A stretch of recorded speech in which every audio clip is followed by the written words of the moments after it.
Morgan. I am the president of the Multicultural Media and Correspondents Association, and I'm excited about this all-star panel as we get into this discussion about community media and its ability to fund and fuel the revitalization of equitable media.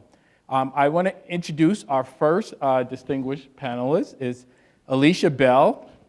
Alicia is the director of the Racial Equity and Journalism Fund at Borealis Philanthropy.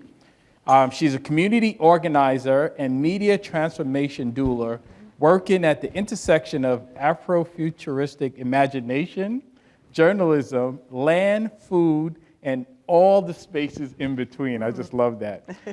Prior to their work at REJ, Alicia helped birth Media 2070, which is an amazing project, a vanguard media reparations campaign that's building with media makers and technologists to radically reimagine and make real a media system no longer rooted in anti-Blackness, where Black folks can hold and guide our stories from ideation to creation and distribution, only passing through white hands if and as we choose.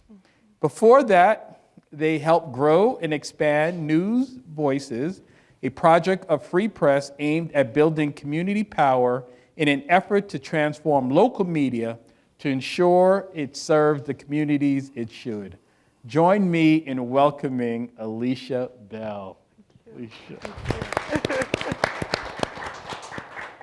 All right, next is my brother, good friend, Andre M. Perry. Andre is a senior fellow with the Brookings Metropolitan Policy Program. He's also a scholar in residence at American University, a columnist for the Hbcu Report, and the author of Know Your Price. And if you guys have not gotten this book, go out and get it. It's amazing. I love it. Valuing Black Lives and Property in America's Black Cities. Andre's research focuses on race and structural inequality, education, and economic inclusion. His recent scholarship at Brookings has analyzed Black majority cities and institutions in America, focusing on valuable assets worthy of increased investment. Super brother. Join me in welcoming Andre Perry. And next, to my immediate right, we have Daniel A. Nissenbaum. Daniel is Chief Executive Officer of the Low Income Investment Fund, one of our lead sponsors and the first to sign up with us, so we're excited, Dan. Thank you so much. Prior to assuming the leadership of LIFT in 2018, Dan was a managing director at Goldman Sachs, where he oversaw Community Reinvestment Act compliance for the firm's Urban Investment Group and capital investment for the 100,000 Small Business Program, who Nate, one of our publishers, just actually graduated from that program, so it's fantastic. Previously, Dan also held real estate and community development finance positions at a number of commercial banks. Join me in welcoming Dan Nissenbaum. Thank you. Okay, and next, I'm going to actually introduce one of our panelists who could not be with us, but he is Skyping in, so he's on the screen, and that's Mike Green. Hi, Mike. Mike is Chief Strategist at the National Institute for Inclusive Competitiveness. He's a cultural economist who serves as Mike also co-founded Scale-Up Partners, which pioneered the economic strategy, inclusive competitiveness, and published the book, The Future Economy and Inclusive Competitiveness: How Demographic Trends and Innovation Can Create Prosperity for All Americans. Wow, that's pretty impressive. Mike also co-authored the college textbook, Media Innovation in entrepreneurship, and also a playbook for improving diversity and inclusion in entrepreneurship centers, published by inba.org this year. This is outstanding. Now you see why we had to have him Skype in. Join me in welcoming Mike Green. Last but certainly not least, I want to introduce Erica Pothig. Erica is Special Assistant to the President for Housing and Urban Policy in the White House Domestic Policy Council. In this capacity, she leads interagency policy development on the housing and community development components of the President's Build Back Better agenda. Prior to joining the Biden-Harris administration, she served as Vice President and Chief Innovation Officer at the Urban Institute. My wife worked there a couple of years back, so I hope you remember. Before joining Urban, Erica served in the Obama administration as the Acting Assistant Secretary for Policy, Development, and Research at the U.S. Department of Housing and Urban Development. And she was also Deputy Assistant Secretary for Policy Development and a leading architect of the White House Council for Strong Cities and Strong Communities. Join me in welcoming Erica Pothig.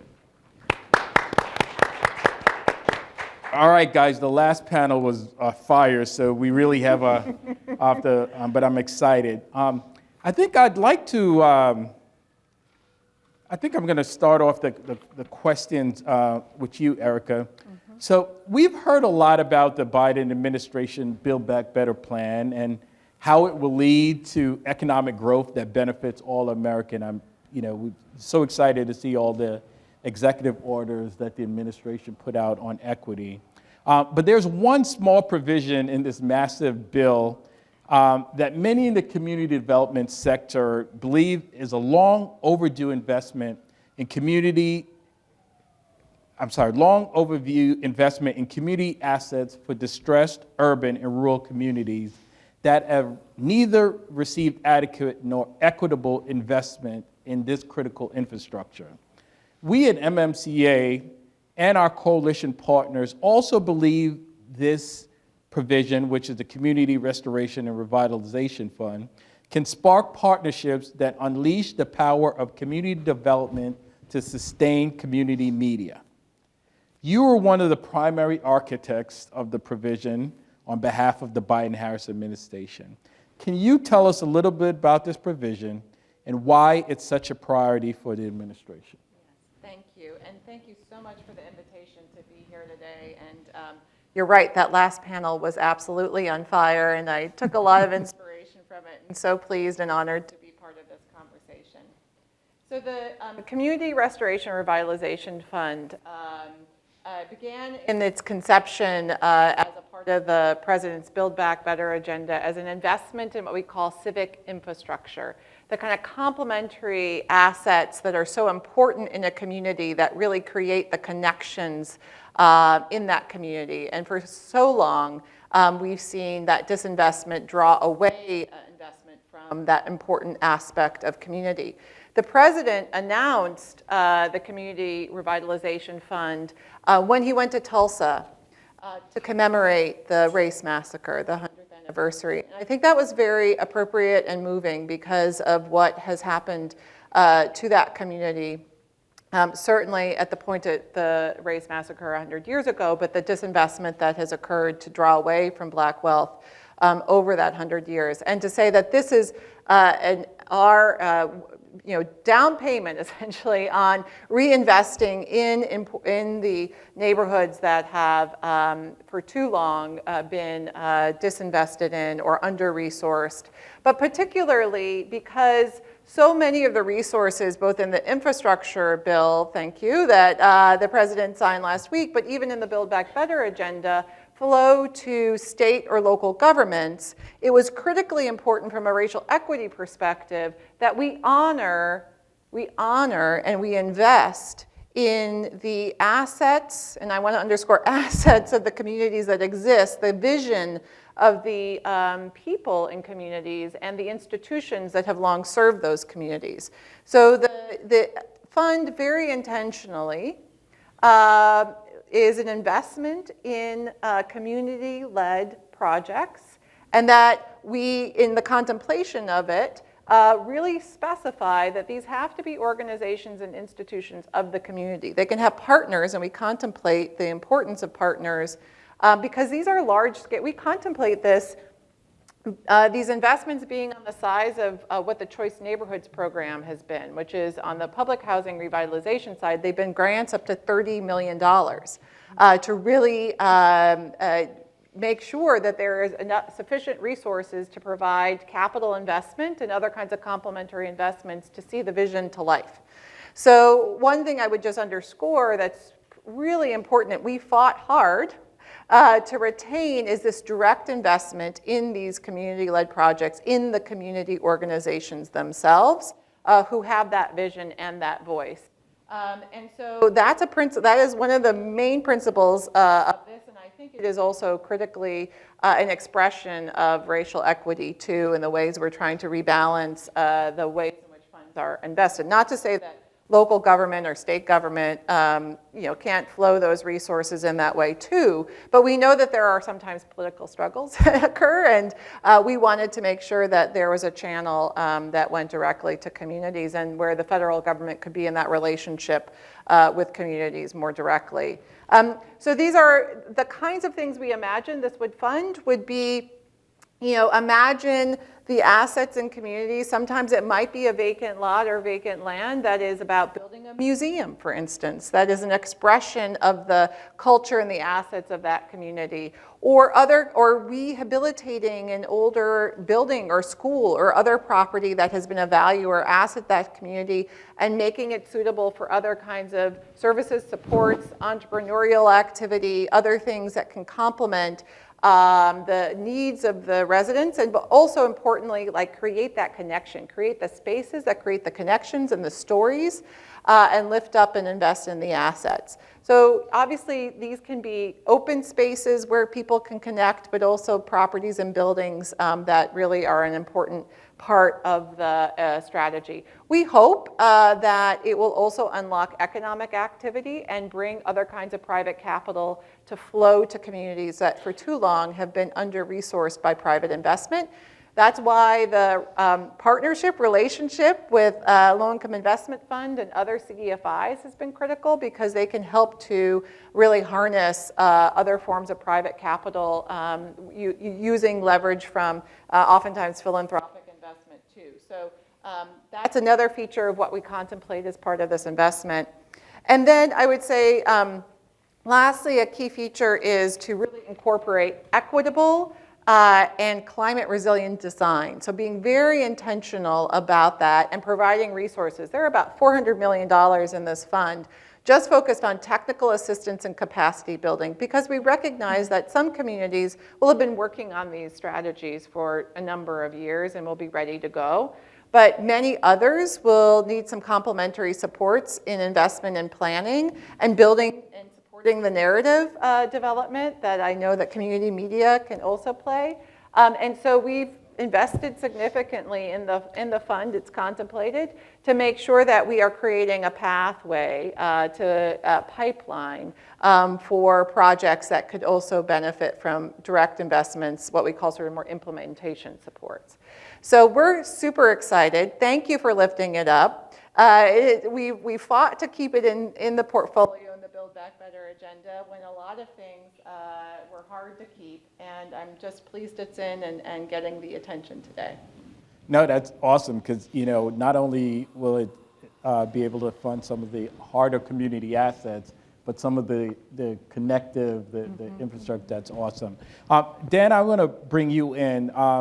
So LIFT and other CDFIs have been among the biggest champion of this provision, but more importantly for us, you were one of the first CDFIs to agree to partner with us and specifically identify community media among the community assets that are part of the civic infrastructure of traditionally underrepresented communities they serve.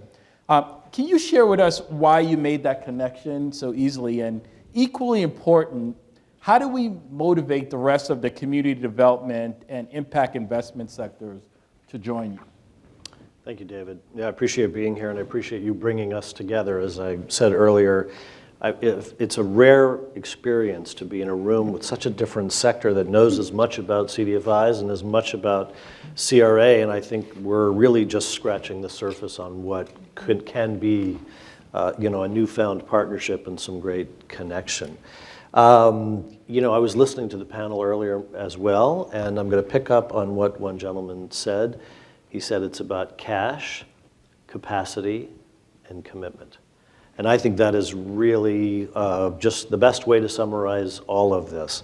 So simply stated, and by the way, Erica Pothig is a hero in our industry, a heroine, and has done incredible work, and it is really her leadership that has brought us to this moment with the CRRF, which is going to be incredibly transformative. Let's not say if, let's say when. Mm-hmm. And we do need everybody's help to lift this up. So in answer to your question, and I'll give you the simple answer first, this is an enormous opportunity. It's not something we've seen in the community development industry. My colleague at LISC talked earlier about how we've really been starved in our industry for these kinds of resources, not just CDFIs, but communities. And this will be just a huge and rich resource that will really transform local communities. It is driven by community voice, as you heard Erica say, and it is focused on racial equity. And so therefore, I'm just connecting the dots, community media is really something that we see and our industry sees as an authentic source of that voice, and has to be a crucial participant here at the table. It is all about connectivity, and I think it's really connecting people in the community to each other, and frankly, connecting capital to these communities. So I think that's a very powerful concept for us. Frankly, my colleagues who've really done all the work, I get to sit up here and say the things, but Carolyn Smith and Olivia Barrow have together worked hard on this, and with the partnership that you so well received, now community media is actually an eligible use and is named in this potential funding source, which is just unbelievable. Wait, could you underscore that? Because I just want to make sure everyone caught that. Yeah, so let's literally say that again. So in this potential fund, which will happen, as you heard Erica say, it will be aimed at these local community reinvestment activities, and there are funds that will include community media as an eligible participant, as an eligible recipient for some of this funding. Now, it doesn't mean, I don't know that we're going to make $30 million grants to community media groups solely, but for them to be partners in the developments that will be put together is crucial, and they therefore will be a recipient of funding. So I think that is literally just the headline here. I do want to take a quick step back. I'm here as LIF, but I'm here with my colleagues, Reinvestment Fund, LISC, Capital Impact Partners, and we're really representing an industry of 1,200 groups like ours across the country. We've been around for 40 years. We manage $220 billion of capital, and thanks to the Biden administration, CDFIs have come to the fore, and we hope there's more funding for us. So be it this, or be it other sources of capital around affordable housing, early care and education, the list goes on, we think the communities will benefit better. We're mission driven, we fill the gaps, we are there, and I want to say this because this is really important, and it's my call to arms for community media as much as for us. We're there because the conventional capital markets do not flow to these sources and to local communities and to smaller businesses. Why? Some of it is scale, some of it is complexity, and a lot of it has to do with the perception of risk, because parts of the capital markets just don't understand what local communities look like, how small businesses can be vibrant, what those ecosystems are, and we make that connection. We raise money from the capital market. LIF has gone to we have an S&P rating, we've gone to the capital markets, we raised a $100 million bond, and we take that capital and make $1 million loans or $2 million loans. And a lot of our colleagues make small business loans with that. We do a lot of community facilities. So we're doing that because of the perception of risk. So I think the other part of this conversation is who is telling the story about these communities, who controls that narrative. And as we all know, capital flows to the path of least resistance. And as others have said, we have to make sure we're not participating in pushing out financing that is just built on legacy systems, legacy assumptions, sometimes implicit or unintentional bias. And we're all going through that reexamination. So part of what we want to do now, and part of what our industry is doing, and part of what this fund will do, is help change the perception of local communities and tell those stories better and let people realize that you can make safe and sound investments. We've been doing it for 40 years. So that's really important. Frankly, in the PPP funding that went out, it was CDFIs who actually were designated by Treasury to make these kinds of loans. And we, I think more so than, with all due respect to our brethren and colleagues in the financial system and at banks, who fund us, by the way, I think we reached the smaller businesses because we had that better sense of community. LIF, in fact, raised $40 billion through the pandemic. 20 million of that was PPP funding, which we directed to home-based early care providers, primarily run by women of color, very small businesses. I mean, they're actually mission-driven, operators, but they're small businesses in local communities that hire people and support parents who can go to work and guarantee better educational outcomes for kids. That was a great use of PPP money, and that's what we did. So, talked a little bit about the kinds of financing that we do and how this relates to what we're talking about. I want to also be clear that, and go back and underscore the point about authentic community voice. So again, we finance many projects, we deploy billions of capital, and I want to be honest, and I think for our industry, we've realized when we do a project, right, we're trying to make loans and get capital out and meet the needs of our investors. And so we're mission driven, we care about what we finance, and when we think about should we do that project, does it meet our underwriting criteria, but is it a mission project, we look at a set of indicators, among other things, and I'm generalizing here, but we would say, is it a local developer? Does it have local community board approval? Do they have subsidy from the local government? And those are okay as indicators. But I think we also realize that those are not the only indicators, and those can also not be the same indicators that will ensure that the outcomes are focused at racial equity, not just outputs of units of housing or something. So we have all begun to focus and think differently and try to understand better what is community voice. And that's where I think this partnership, and you wanted to, now I told you I'd give you a short answer, I'm giving you a long answer, but we recognize that this is a new partnership for us. We recognize we need to stretch and learn, and I think both sides need to come together and learn a little bit about each other. We recognize that there are voices we're not hearing, and we're all trying to do a better job about that, because I think that will make a difference for the projects. LIF has been engaged with another CDFI or two on a project called Spark, which was funded by our WJ Foundation. Someone is here from that foundation today, and other foundations, and we did it with Enterprise and NRDC, to think about and learn about inclusive development. What happens when you get community actors around a table, starting from the ground up, and talking about what equitable development would look like? That's often very different than what we think or what others think as capital flows down into these communities. And we learned a lot. We're in 6 cities, it's been $50 million, we've done it for 4 or 5 years, and a lot of those learnings have been turned into policy. So I would expect to see the same thing here. And if there are more voices, different voices, voices really focusing on racial equity, we're going to see change in community in terms of how development is done.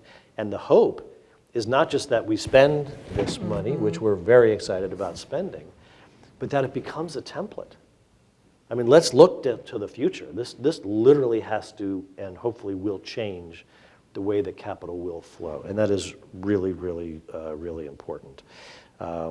We, for instance, have been trying to do that at LIF and changing the way we operate. We decided that our strategic plan was focused on racial equity. We sort of reviewed all of our activities, and we realized that the financing that we were putting out to developers who would build housing, which would benefit local communities, was not always as intentional as it needed to be. And so we thought, you know, we may be benefiting somebody by creating an apartment, but we're not necessarily benefiting the folks who will benefit from the capital, accrue wealth and agency from that capital. So we created a Black developer loan product because our assessment was that in the affordable housing industry, not very diverse, very few BIPOC-led developers who often have to team up and joint venture with others to receive capital under standard credit criteria used by banks and others. That has been an enormous success. We're in early stages. We're making that loan directly, and it will, over time, we think, change the dynamic in the development industry. Again, about who's got voice, who's got power, and who accrues wealth. And so that's one example of how we're trying to change and listen to voice. I know I've gone on a little bit more. I will wrap up simply by saying this is a moment, and I think we should start thinking now. The legislation isn't passed. Everybody in this room and listening should be thinking about how they can help support the legislation. Let's start thinking about it now. Let's get together. Let's create these partnerships. Let's identify where these projects are, and let's get in the pipeline. That would be one thing. The second thing is we finance a lot of folks building housing, financing small businesses, charter schools, et cetera. We need community media, and they do too. There are advertising opportunities. There are sponsorship opportunities.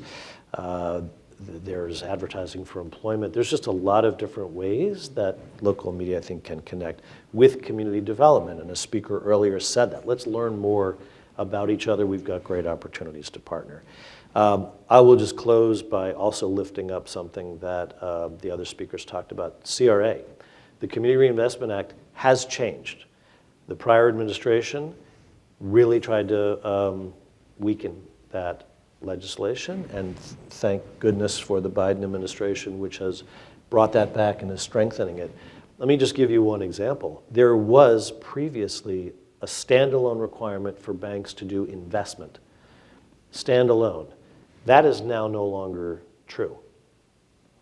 So just think about that for a moment. Banks that have all the benefits of, you know, federal deposit insurance and other things, and have this responsibility under CRA, previously had a standalone, separately evaluated test for investment, equity investment, the thing that your constituency needs and we want to see as well. It is now, it's not eliminated, but it's folded into something else, so therefore it will be less. That's terrible, and we all need to be shouting about that. Example number two, and only I'm saying that because that is what drives capital to local communities. That's the driver. The second example is opportunity zones. That was another federal program that frankly had a tax benefit, which meant that the recipients of those funds could pay a lower cost of capital. And I don't even want to tell you the amount of money that's gone out. It's a lot. And the problem was there were no impact requirements. So money just went out into the communities that we want to serve that had no impact requirements. And those are projects that are getting built anyway that won't have the benefit that we want. We missed a major opportunity to really raise the roof on that. And lastly, we're now facing what could be an enormous amount of infrastructure funding. Let us not miss this opportunity. Let us be together, let us be active, let us be talking about the same things that Erica is trying to bring to the fore with the CRRF. We have a giant opportunity. The infrastructure bill is passed. let's get there now, and let's be talking about that. And all of us CDFIs are practitioners in that work, and we can hold hands on that together. Yeah, thank you, Dan. And you can talk as long as you want, because you're not just talking, you're walking the walk. And we're excited you're connecting the dots, not just with public policy, but also with the private sector. So we're excited about the potential. Andre, I'm going to come to you. I want to pivot it slightly. And Mike, I'm also going to ask you to weigh in. Hope you're still with us. As you know, this summit is designed to be a call to action for investing in community media as an equitable community development and revitalization strategy. The public policy rationale being that the existential threat to the survival of these community media outlets has serious economic, political, and social implications to the communities they serve, to our country and democracy. You guys are the experts. What are your thoughts on that? Yeah, first of all, I want to thank MMCA for this event and thank you for your leadership on this issue. I mean, and it's clear that from a political, economic, and social perspective, media is vital. There's a reason why media rises up to the First Amendment, because it provides a healthy check to government and private industry. And we see when there's a drop in newspapers, there's a drop in civic participation. So it sort of oils the machine of democracy in our communities. And let's remember, when it comes to cities, black newspapers, black radio is the conscious of the cities. Many times, chambers of commerce, EDOs, mayors fight against black media. And so it's important to keep them alive. And I'll transition to economic. From an economics perspective, let's never forget that media is business, first and foremost. So black people represent about 14% of the population, but only 2% of employer firms, meaning firms with more than one employee. Media companies, in general, inherently have more than one employee. So when you embolden media companies, you're actually emboldening an economy overall. Just to give an example, I said black people represent about 14% of the population, 2% of employer firms. If the number of employer firms matched the black population, we would have 800,000 more businesses in the economy, trillions added to the economy. And it's been said why media is important, because it also amplifies business. When you are going up against mainstream economic development organizations, chambers of commerce that aren't for you, it's vital that you have media on your side to reach customers. And then finally, from a social perspective, and I know this very well, I was a columnist. A lot of people know me for my academic writing, but I was also a columnist for the Louisiana Weekly. I was a radio host at WBOK, Black-owned talk radio show. I know so well that if you want to organize for fun, for political reasons, for whatever, you go through black media. And so, and we also somewhat compartmentalize education to schools. You know, people don't live in schools, they live in communities. And so if you really want to educate the community, in terms of tacit education, you have to get the messages through media. There's a reason why election time, we put a lot of money in media. Because if you want the message to get out, you got to go through the radio shows, you got to go through the television stations. It has an impact. So without question, when society devalues black assets, media is included in that. And so we have got to figure out ways to restore the value that's been extracted by racism. And it can't just come from a friendly federal government. It also has to come from private industry, from individuals, from faith-based organizations. It needs to come from everyone, because there's been a lot of devaluation overall. Man, I love it. Mike? Well, yeah, I want to thank you, David, I'm getting a feedback here, but I'll deal with it. I want to thank you for inviting me to be a part of this panel. I want to thank the esteemed panelists. I've heard a lot of good things. I've heard about public policy. I've heard about public-private funders. I've heard about the opportunity for local BIPOC media to now be included in investment opportunity. I've heard about systemic change. I've heard about community development opportunities, and I've heard this is a moment. And what I haven't heard though is how do we measure success? So what I want to do is I want to take a few moments to briefly offer a proposed complementary solution that folds in to what everyone has said and taps into an existing $1 billion economic infrastructure. And then I want to offer you some contextual data to support my proposed solution. If we're serious, and I emphasize if, about investing in the information infrastructure of communities of color to cultivate the inherent value that exists in BIPOC communities already, and to scale up the economic productivity they already produce, then we must commit to engaging in a series of regional stakeholder convenings, developing public-private partnerships, I've heard that intentionally invest in regionally established BIPOC information empowerment funds. I've heard about the funds, but I'm actually giving you a specific one, BIPOC information empowerment funds, to support the implementation of regional economic strategies, not just fragmented programs. I heard someone mention a strategic plan. I think it was Lyft talking about a strategic plan. Strategic plans are imperative because if you just have a bunch of fragmented programs, you're not going to align those programs with a particular vision and measurable outcomes unless you have a strategy to do that. So we have to have regional economic strategies that foster the conditions necessary for BIPOC media to thrive. Now, that's the framework. Here's why this particular approach is necessary. It follows a proven economic model. The Economic Development Administration, EDA, under the Department of Commerce was established by Congress in 1965 to improve the economic development of distressed communities across the nation. That's your BIPOC folks, right?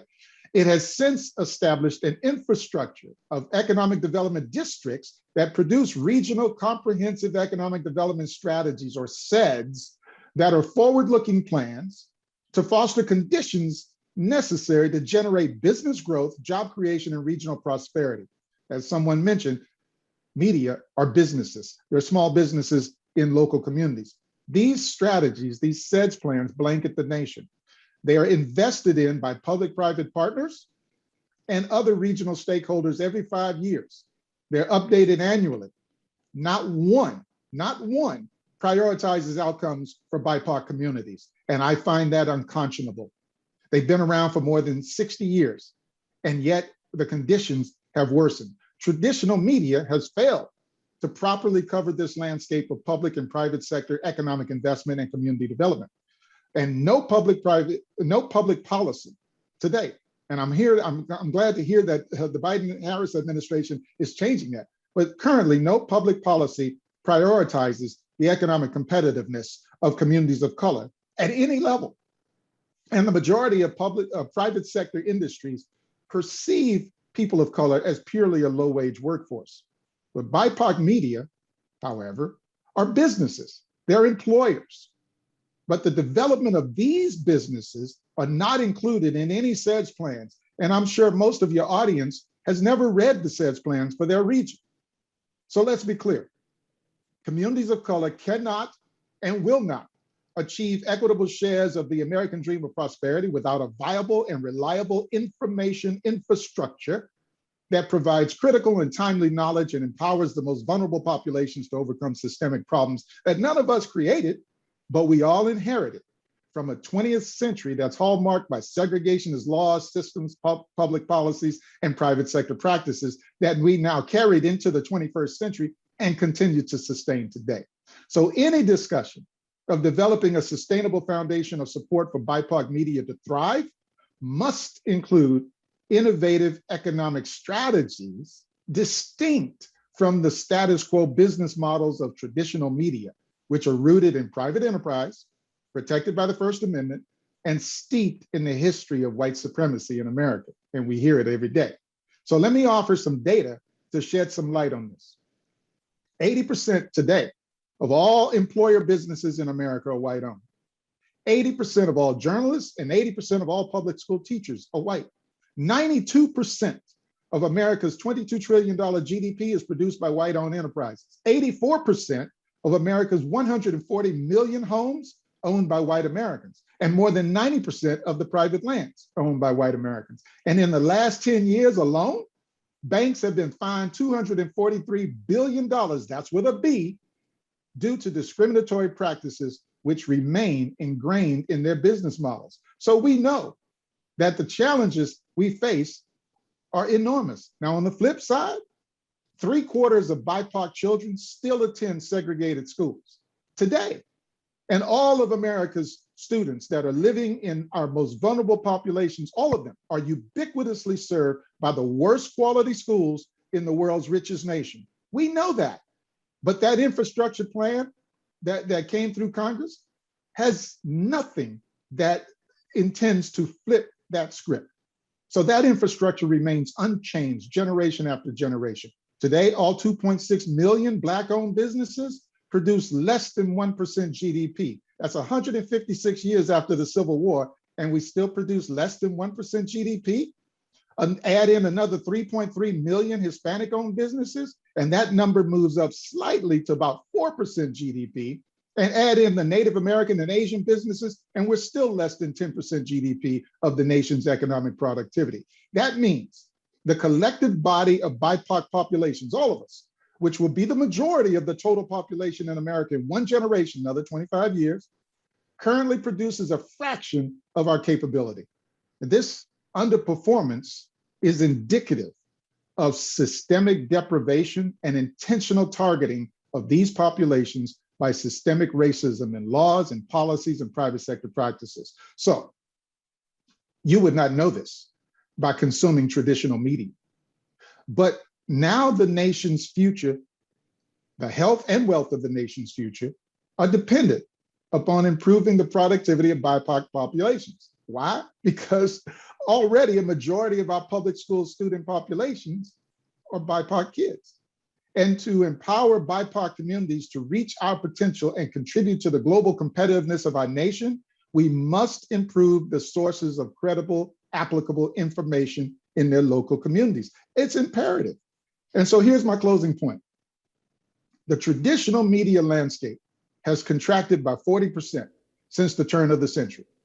The economic recession was followed by the impact of a fourth industrial revolution, which has accelerated the pace of obsolescence in a knowledge-based, tech-driven, globally competitive innovation economy, for which the vast majority of BIPOC communities remain disconnected and mostly unaware. Somebody was talking about a building popping up in a community. By the time that building pops up in the community, it's too late, because the strategies that went into creating the conditions for that building to be built, and the partners that went into it, the contracts and procurement that went into it, all of that economic activity was done years ahead of time.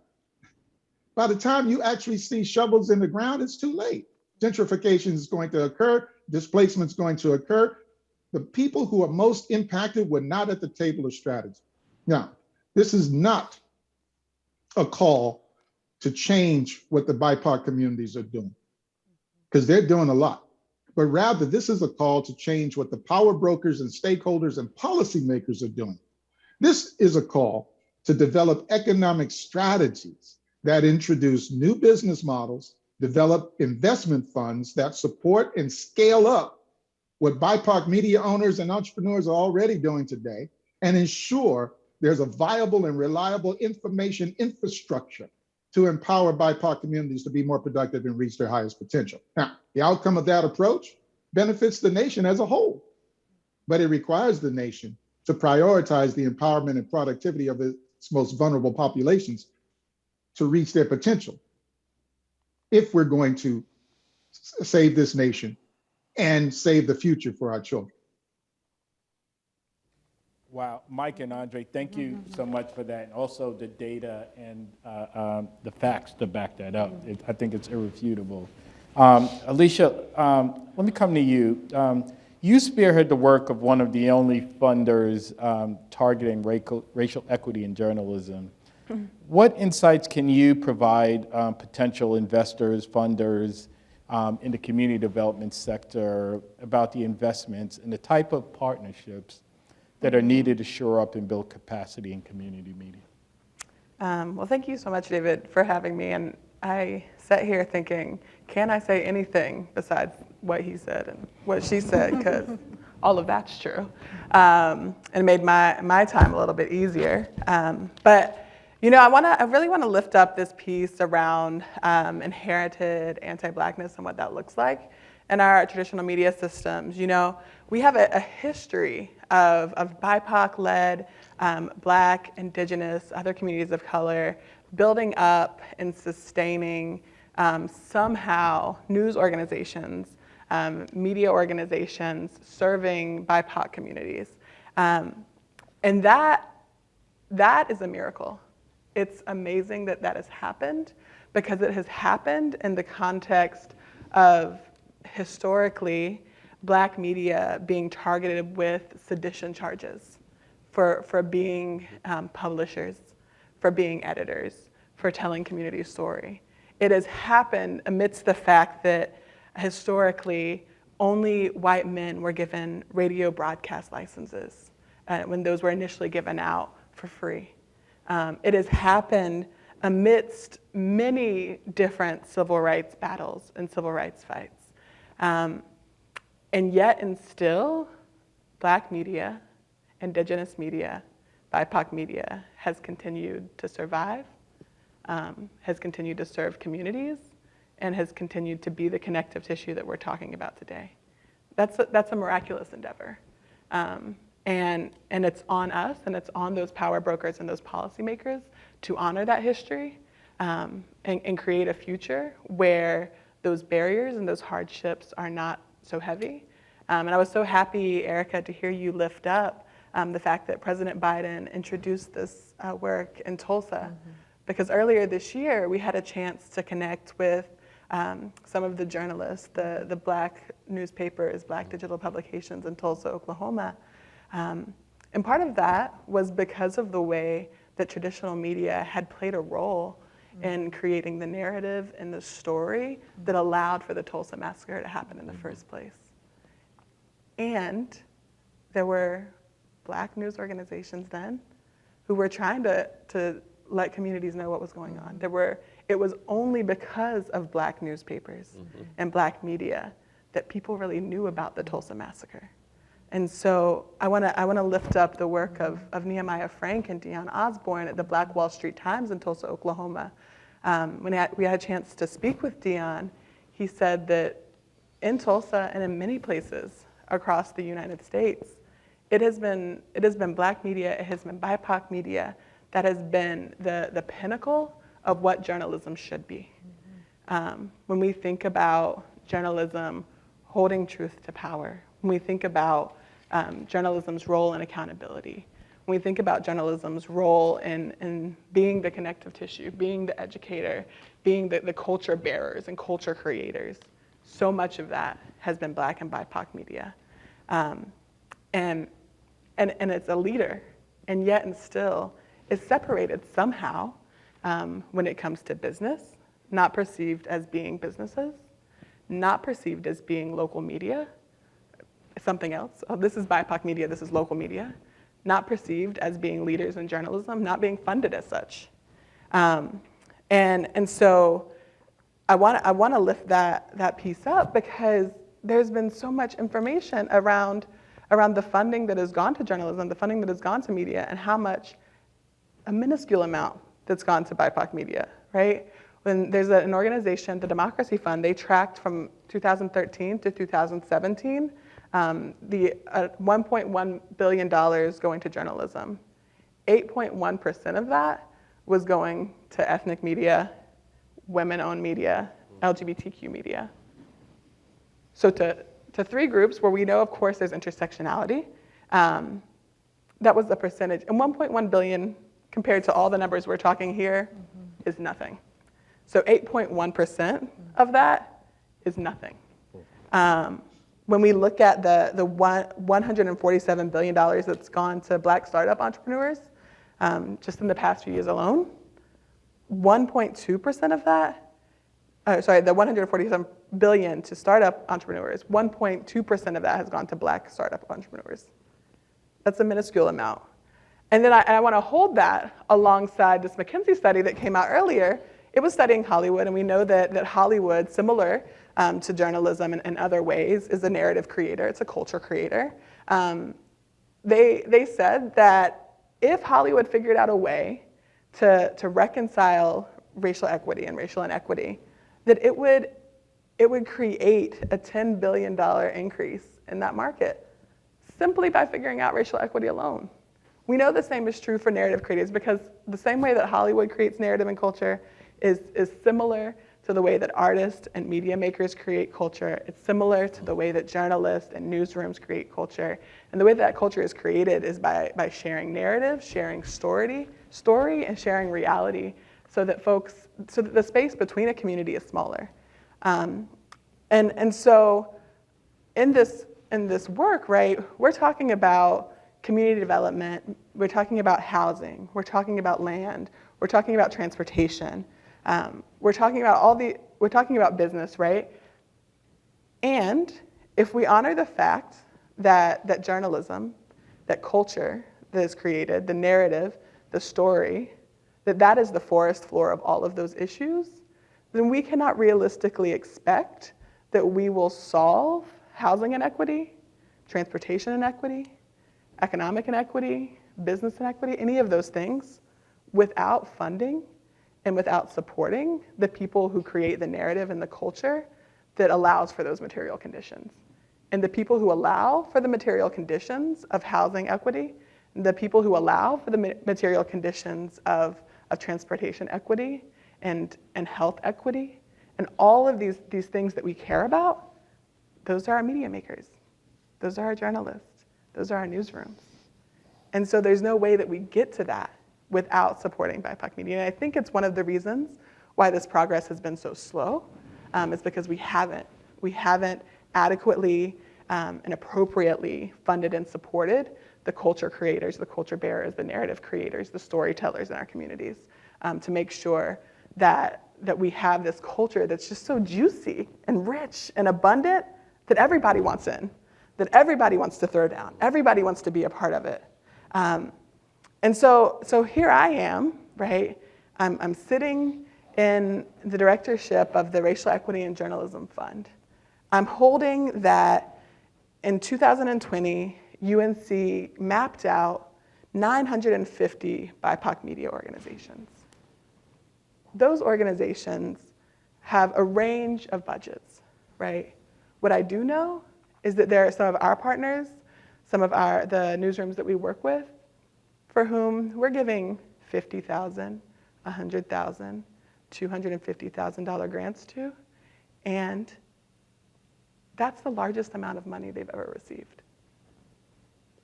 And so if I'm looking at this scale of 950 BIPOC media organizations, and I'm thinking, all right, let's meet somewhere in the middle. Let's have a $1 million budget for them, right? That's $950 million. What we're able to give, our portfolio at the Racial Equity and Journalism Fund, is $3.6 million. It's about $4 million.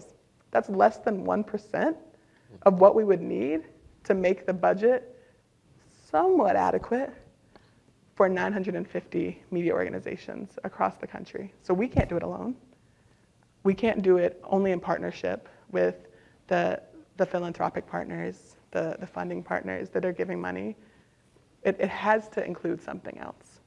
And I also sit here knowing that you mentioned the Media 2070 work earlier.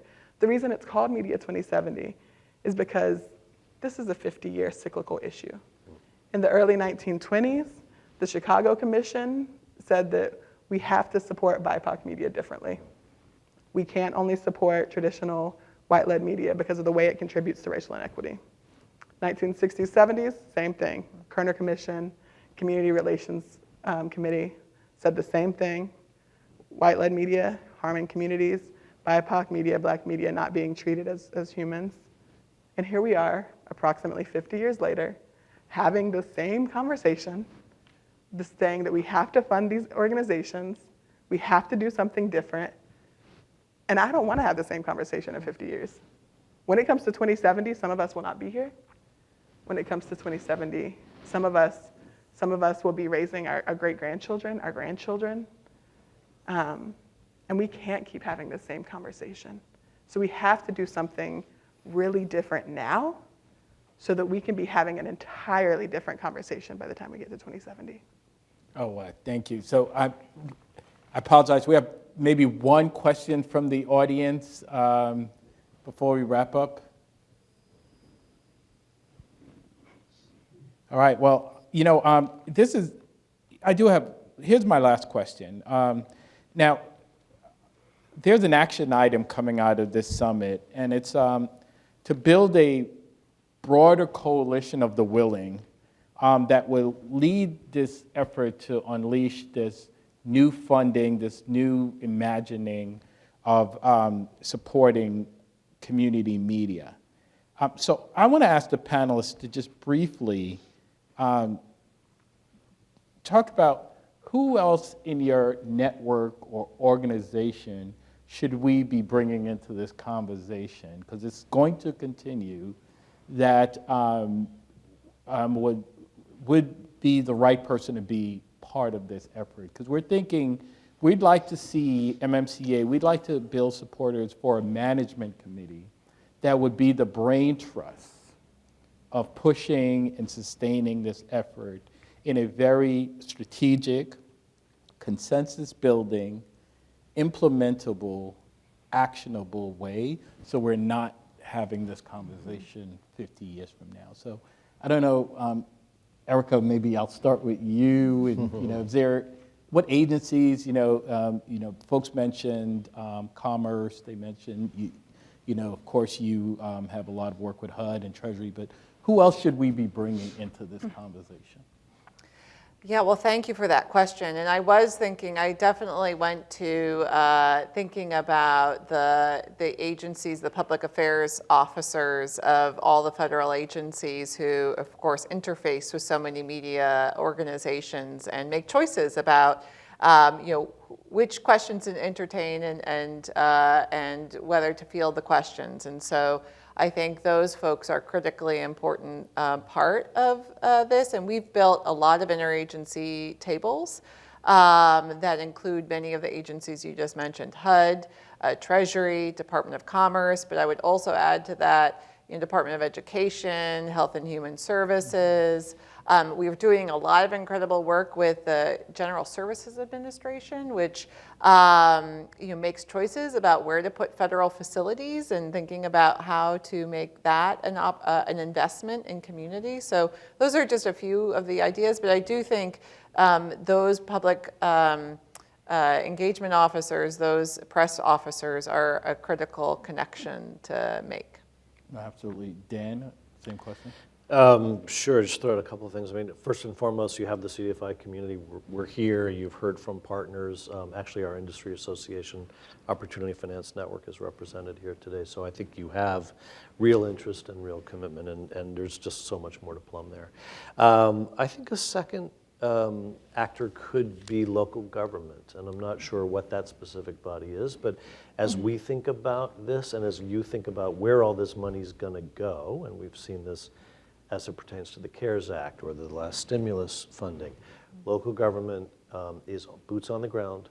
Local government cares about these issues in terms of representative voices. Local government will have this funding.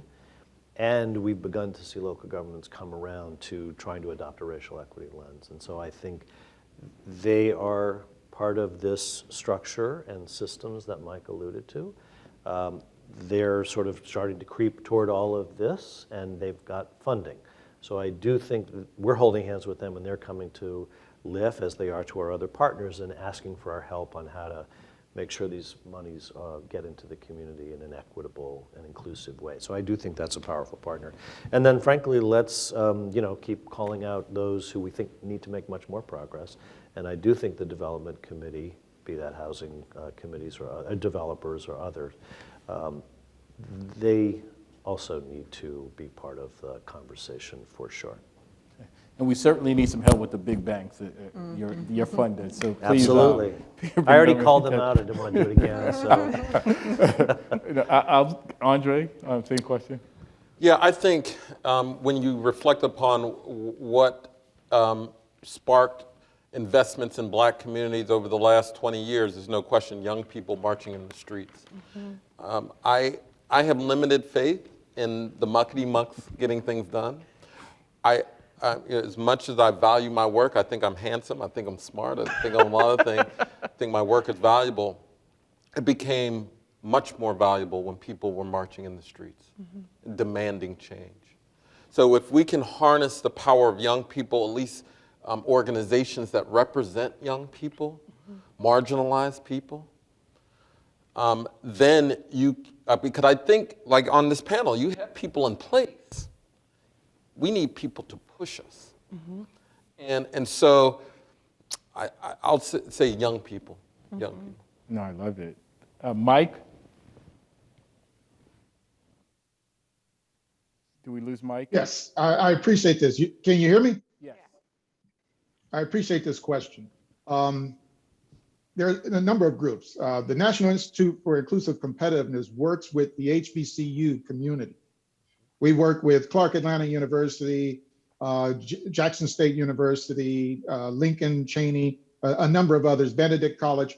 The Congress passed the HBCU Partners Act. I'm not sure if anybody has read that Partners Act, but it requires all 32 federal agencies every February 1st to report to Congress what is their HBCU competitiveness strategy, what is their investment goals, tactics, and investments to increase the capacity of the HBCUs to be competitive. Now, why is that necessary for this? Because Clark Atlanta is planning a media innovation hub. Where's it going to get the capital to invest in that? It's already got the kind of resources it needs and the kind of relationships with the community and the authoritative voice. The HBCUs are a legacy landscape that should be leveraged and invested in, and they could be critical partners. And the interagency working group that helped pull together all 32 federal agencies to move that legislation through Congress, they should be at the table. The Congressional Black Caucus should be at the table. So we have some actors that should be at the table, and the National Institute for Inclusive Competitiveness is willing to pull those actors together and work with you all. Love it. Alicia? I definitely agree with the young people, absolutely, and this is a good opportunity for me to let y'all know that my nephew wanted to be in this space and was really upset that children couldn't be here. But I want to honor him and his artistry. He's 7 years old, and lift that up. Because when you talk about that groundswell that allows for the political cover and for these policies to pass, it's the artist.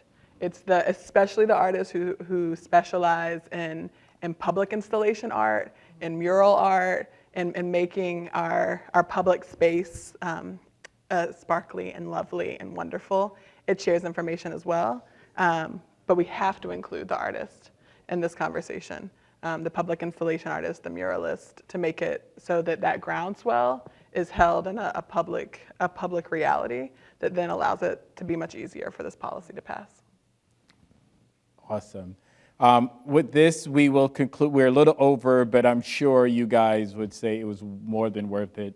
Thank you all for your enlightening, inspiring comments, and we look forward to our continued partnership. Join me in thanking the panel.